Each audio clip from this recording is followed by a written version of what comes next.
What is going on, guys? It's about 10:40 Friday morning. It's May 19th, and at the moment, I am 21 weeks and 1 day away from the Minnesota Mayhem. Now, with that said, um, I'm not married to that date. So at the moment, I'm about 185 pounds. So I'm about 15 pounds away from my stage weight. Back in 2014, I was 170 when I competed at the Pro International and the WNBF World. So 21 weeks away, 15 pounds, definitely doable.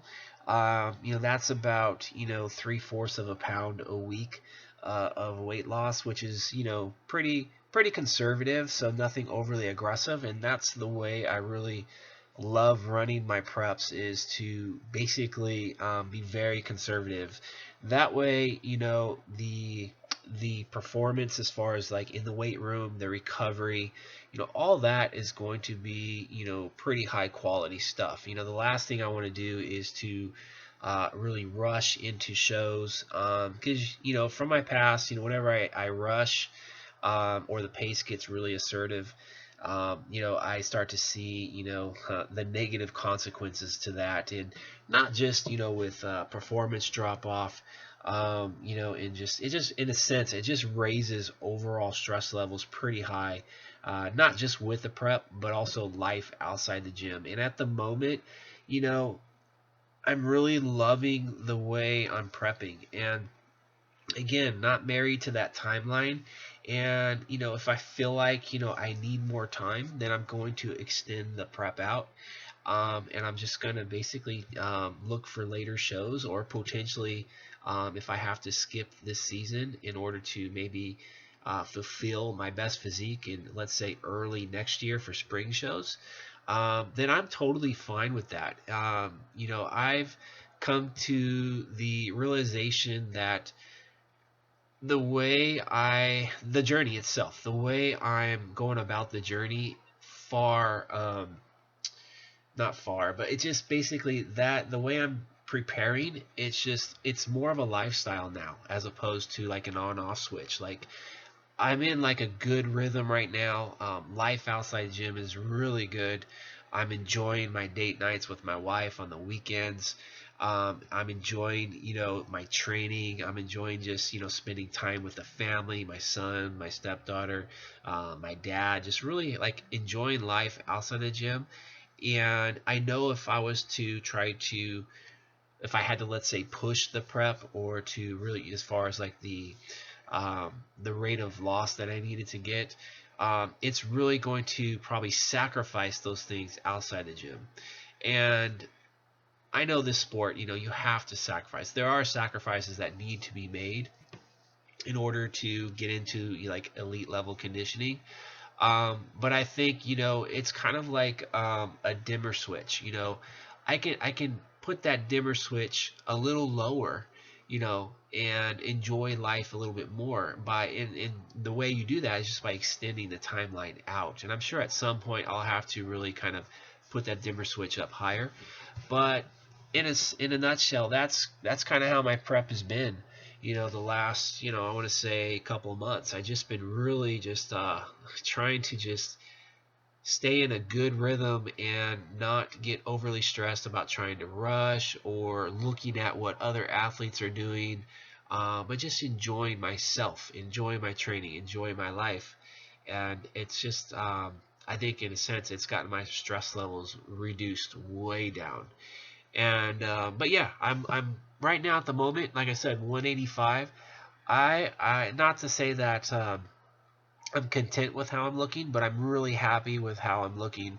And I realize that sure, I have 15 pounds to lose to be in elite level conditioning, and I do need more progress in that regards. And I'm not happy at the moment because I need that progress, but I'm happy at the same time because, let's face it, in the real world, a lot of people would really appreciate looking the way I do, and not to sound, arrogant or anything like that, but you know, I think I do look good at this body weight. I feel good, and more importantly than the aesthetic part of it is I'm healthy, for the most part. I'm a healthy human being. Sure, at 45, soon to be 46 next month, I'm a little bit beat up, as far as like, my hips bother me, my lower back. And that just comes with the territory. When you've trained 31 and a half years consistently, you're going to start getting that wear and tear. So it's something that I'm okay with. I've embraced, I've accepted, and I'm just right now just really appreciative that I can still do what I'm doing on a pretty high level. So just in general though, just in a really good place. Um, as far as like the diet is going, at the moment, this last month, I'm in, 5 low days, 2 refeeds, week refeeds coming on the weekends. I auto regulate the size of those refeeds based on my rate of loss, based on how I'm feeling, how I'm looking. So if I'm feeling in general a little more run down, I look a little more depleted than I would like. Maybe I'm experiencing a lot of fatigue, maybe a little bit more aches and pains. Then I'll take a couple of bigger refeeds to kind of pick myself back up. That way it sets up the next week's low days a little bit better as far as the grind. If I approach a weekend where I'm not feeling all that beat up, I got good rate of loss on the scale, I'm feeling pretty decent. Then and I'm looking pretty decent. Then I'll just go with a couple of smaller size refeeds, more moderate. And then like this past weekend, I actually went with three refeeds because I was feeling Friday and Saturday's feeling pretty beat up. My workouts, I actually had to auto regulate those 2 workouts. I made those deload workouts, not a scheduled deload, but I took them anyway just because I wasn't feeling all my best. So I took those two workouts on Friday, Saturday. Just went light workouts, and then I took 3 days, Saturday, Sunday, and Monday as refeeds, and it really did have me feeling a lot better on Tuesday. But when Thursday rolled around, so today's Friday, Wednesday rolled around, I started feeling a little bit sick. And yesterday I came down with a cold, so I sound a little bit nasally right now, and that's why. It's just I have a head cold. So I'm probably going to take a couple of days off from training, even though it's not like anything major as far as like the illness. I just know from past experiences that whenever I try to push myself and train through a cold or anything like that, even if it's a light training session, it basically just makes matters worse for myself. It's just because my immune system right now, it's already a little bit in a weakened state. Obviously, if I picked up a cold, and it's you have to recover from that cold. So I just don't want to tax my immune system more than it is by throwing in workouts. And the fear of losing progress or anything like that, not so much. After 31 years of training, you realize, okay, if I miss one workout, one or two here or there, it's rare. That's like a needle in the haystack. That's not going to impact the big picture. It's probably going to help the big picture because I'm going to get recovered faster and I can get myself back into normal training a lot quicker versus trying to just train through it. And again, from past experiences, it just makes me even worse, and it sets me back even further. So it's actually the smarter move by taking a break. So as far as training's going, I wanted to touch on my training a little bit. I know I am a very simplistic bodybuilder, and especially when it comes to my training, I've been running an upper lower split for years now. I would say for the most part, it's been upper lower, um, in general since, oh shit, probably since 2010. Maybe, yeah, I'd say 2010. Every now and then I'll maybe go to a bro split, if I'm, feeling really fatigued and I need to take the frequency down from, hitting each body part twice a week to maybe once per week just to get a little bit more recovery. But for the most part, yeah, it's been upper lowers. And as far as the exercise selection, like I know some will look at my training and go, "Wow, he's a minimalist. He only does so many exercises." And you can say, "Yes, okay, maybe I am a minimalist, but there's some reasons behind that." Again, I do upper lower splits. My upper body days, I usually only do one chest pressing movement. in the first session. Then the second session I'll do pec deck, and the reason is that I just my shoulders have some issues. If I do too much pressing, then it just flares the shoulders up. So one is usually all I need, and the other upper session I do like a pec deck, so I'm not utilizing that shoulder with the pressing. And then as far as overhead pressing, I only do that on the second upper day where I just do pec deck. So I'm not doing multiple pressing movements in a given workout. And again, that's to not create further issues with the shoulder aches, pains, and it helps me to recover a lot better. So I get good quality that way as well, and I recover, and I can keep things going over the long haul.